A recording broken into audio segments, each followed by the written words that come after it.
فإذا وهبت فذاك فضل سابق هذا الذي أرجو إليه وأطمع وإذا منعت فأنت ربي خالقي حاشا يداي لغير جودك ترفع.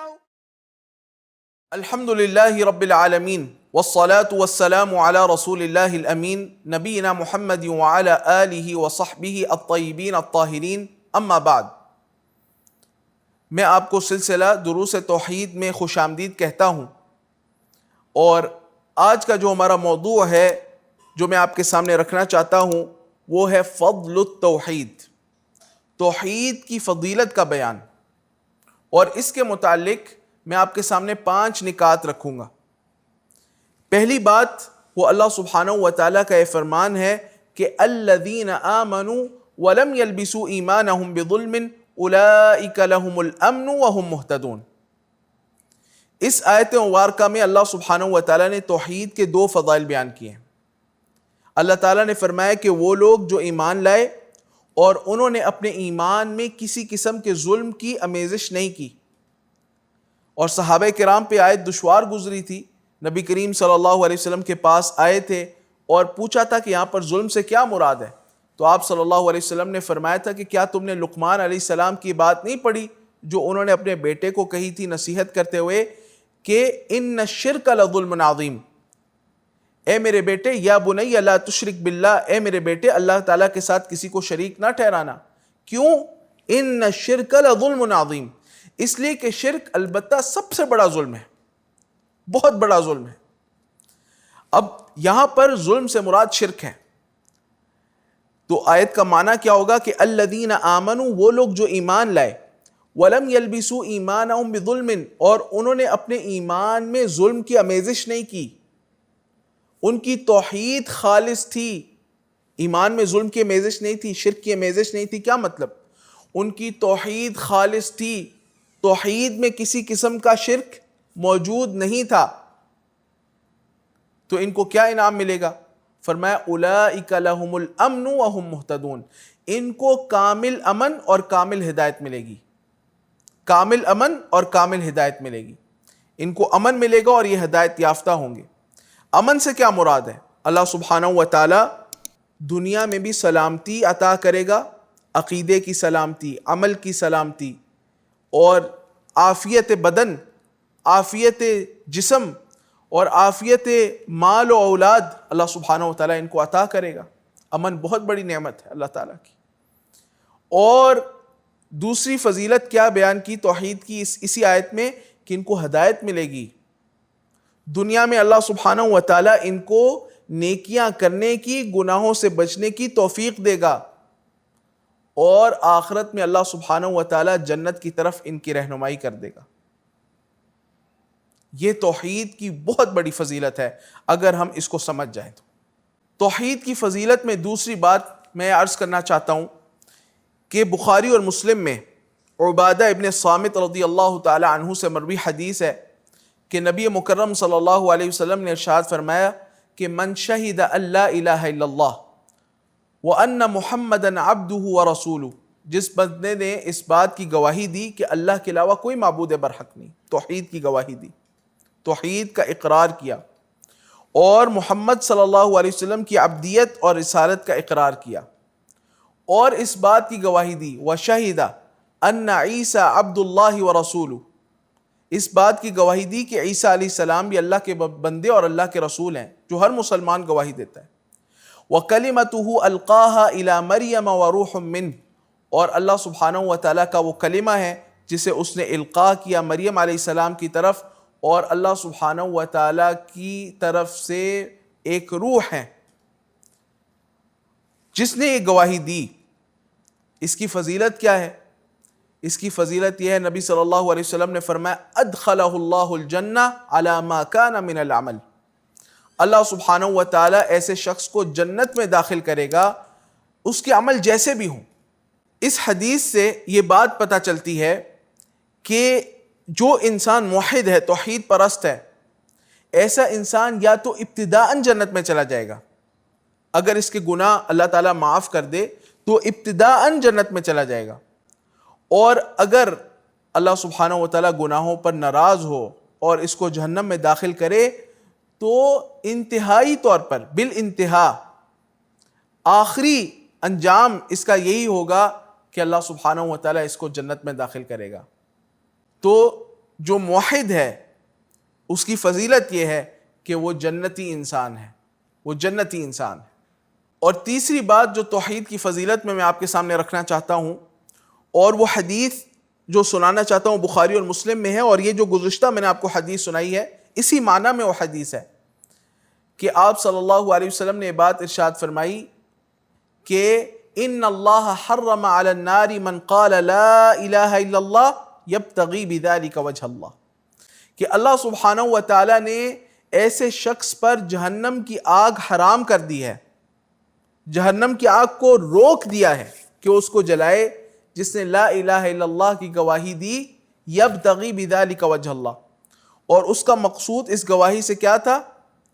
اللہ سبحانہ و تعالیٰ کی رضا کا حصول، اللہ سبحانہ و تعالیٰ کا چہرہ چاہتا تھا، اس کو راضی کرنا چاہتا تھا، یہ اس کا مقصود تھا۔ گویا کہ جو اخلاص کے ساتھ توحید کی گواہی دیتا ہے اللہ سبحانہ و تعالیٰ اس پر جہنم کی آگ کو حرام کر دیتا ہے۔ اس کا بھی یہی معنی و مفہوم ہے کہ یا تو جہنم کی آگ اس پر ابتداءً حرام ہو جاتی ہے، ابتداءً اللہ تعالیٰ اس کو جنت میں داخل کرتا ہے، یا اگر اللہ سبحانہ و تعالیٰ کی اس کو مغفرت نہیں ملتی، اس کے گناہ ہیں اور اللہ سبحانہ و تعالیٰ کی مغفرت نہیں ملتی، تو ابتداءً تو جہنم میں جائے گا لیکن ابد الآباد کے لیے جہنم میں نہیں رہے گا جیسے کافر اور مشرک رہیں گے، بلکہ اللہ سبحانہ و تعالیٰ اس کو جہنم سے نکال کر جنت میں داخل کر دے گا۔ گویا کہ جہنم کی آگ اس پر ابد الآباد کے لیے حرام کر دی جاتی ہے۔ وقتی طور پر ابتداءً جہنم میں جا سکتا ہے لیکن ابدیت کے لیے جہنم کی آگ اس پر حرام کر دی جاتی ہے۔ اسی معنی میں ایک حدیث سنن ترمذی میں بھی ہے اور انس بن مالک رضی اللہ تعالی عنہ سے مروی ہے، حسن درجے کی حدیث ہے، کہ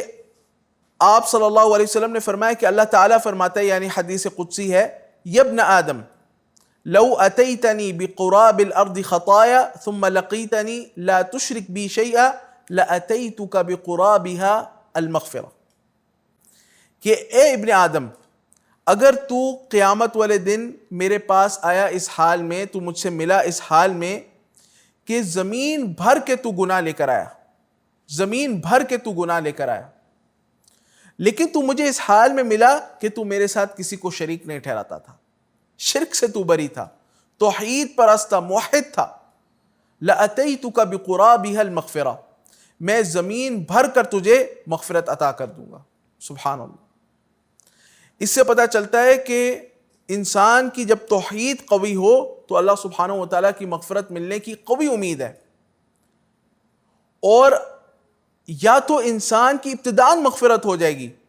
اور وہ جنت میں داخل ہو جائے گا اس توحید کے فضل کی وجہ سے، یا اگر جہنم میں گیا بھی تو اللہ سبحانہ و تعالیٰ کبھی نہ کبھی اس کی مغفرت فرما دے گا اور اس کو جنت میں داخل کر دے گا، وہ ابد الآباد کے لیے جہنم میں نہیں رہے گا۔ چوتھی بات توحید کی فضیلت میں جو میں آپ کے سامنے ذکر کرنا چاہتا ہوں، اور وہ حدیث ہے جو سیدنا ابو ذر الغفاری رضی اللہ تعالی عنہ سے بخاری اور مسلم میں مروی ہے، بڑی پیاری حدیث ہے۔ وہ فرماتے ہیں کہ میں نبی مکرم صلی اللہ علیہ وسلم کے پاس آیا اور آپ صلی اللہ علیہ وسلم سو رہے تھے اور آپ نے سفید رنگ کا لباس پہنا ہوا تھا۔ سبحان اللہ، کیا خوبصورت ہوں گے ہمارے نبی صلی اللہ علیہ وسلم۔ تو نبی کریم صلی اللہ علیہ وسلم کے پاس وہ کہتے ہیں کہ میں پھر دوبارہ آیا، آپ جاگ چکے تھے، اور آپ نے بات ارشاد فرمائی کہ ما من عبد قال لا الہ الا اللہ ثم مات على ذلك الا دخل الجنہ، کوئی بندہ لا الہ الا اللہ نہیں کہتا پھر اس کو اسی کلمے پر موت نہیں آ جاتی مگر یہ کہ اللہ سبحانہ و تعالیٰ اسے جنت میں داخل فرمائے گا۔ کوئی بندہ لا الہ الا اللہ نہیں کہتا اور اس کو اسی کلمے پر موت نہیں آ جاتی مگر یہ کہ اس کی فضیلت یہ ہے کہ اللہ سبحانہ و تعالیٰ اسے جنت میں داخل فرمائے گا۔ تو ابو ذر غفاری رضی اللہ تعالیٰ عنہ کہتے ہیں میں نے کہا وَإِن زَنَا وَإِن سَرَقَ، اگر اس بندے نے زنا کیا ہو اور چوری کی ہو پھر بھی؟ آپ صلی اللہ علیہ وسلم نے فرمایا وَإِن زَنَا وَإِن سَرَقَ، اگر اس نے زنا کیا ہو، اس نے چوری کی ہو، یعنی کبیرہ گناہ ہیں یہ کیے ہوں، پھر بھی اللہ تعالیٰ اسے جنت میں داخل فرمائے گا۔ ابو ذر الغفاری کہتے ہیں وَإِن زَنَا وَإِن سَرَقَ، دوبارہ حیرانگی سے پوچھا کہ اگرچہ اس نے زنا کیا ہو اور چوری کی ہو، آپ نے فرمایا وَإِن زَنَا وَإِن سَرَقَ۔ پھر ابو ذر غفاری رضی اللہ تعالیٰ عنہ نے دوبارہ حیرانگی سے پوچھا وَإِن زَنَا وَإِن سَرَقَ، اگرچہ اس نے زنا کیا اور چوری کی ہو، آپ صلی اللہ علیہ وسلم نے فرمایا وَإِن زَنَا وَإِن سَرَقَ عَلَى رَغْمِ أَنْفِ أَبِي ذر۔ سبحان اللہ، ابو ذر کو جتنا پسند نہ آئے، جتنا مشکل ہو اس کے لیے تسلیم کرنا، پھر بھی وَإِن زَنَا وَإِن سَرَقَ، اگر اس نے زنا کیا ہو، اس نے چوری کی ہو، پھر بھی اللہ سبحانہ وتعالیٰ اسے جنت میں داخل فرمائے گا۔ اس سے کیا بات پتہ چلتی ہے؟ اس سے بات پتہ چلتی ہے کہ کبائر کے ارتکاب کے باوجود بھی موحد شخص کی فضیلت ہے کہ اللہ سبحانہ وتعالیٰ اس کو جنت میں داخل فرمائے گا۔ یہ توحید کی فضیلت ہے کہ تو جنت بنی توحید والوں کے لیے۔ یا تو اللہ سبحانہ وتعالیٰ کے فضل و کرم سے موحدین ابتداءً جنت میں داخل ہو جائیں گے، اور اللہ کے فضل کی قوی امید ہے موحدین کے لیے، یا موحدین ابتداءً جنت میں داخل نہیں ہوں گے، جہنم میں جائیں گے، لیکن انتہاءً آخر میں بالانجام اللہ سبحانہ وتعالیٰ ان کو جنت میں داخل کر دے گا۔ اسی معنی میں صحیح مسلم میں جابر بن عبداللہ رضی اللہ تعالیٰ عنہ سے مروی حدیث ہے، وہ بھی سن لیں۔ انہوں نے نبی کریم صلی اللہ علیہ وسلم سے پوچھا کہ مل موجبتان، دو واجب کر دینے والی چیزیں کون سی ہیں؟ تو نبی کریم صلی اللہ علیہ وسلم نے فرمایا کہ من مات لا یشرک باللہ شیئا دخل الجنہ۔ پہلی جو جنت کو واجب کر دینے والی چیز ہے وہ یہ ہے کہ جس کی موت آ گئی وہ اللہ تعالیٰ کے ساتھ کسی کو شریک نہیں ٹھہراتا تھا، توحید کی حالت میں موت آ گئی، اللہ تعالیٰ اس کو جنت میں داخل کرے گا۔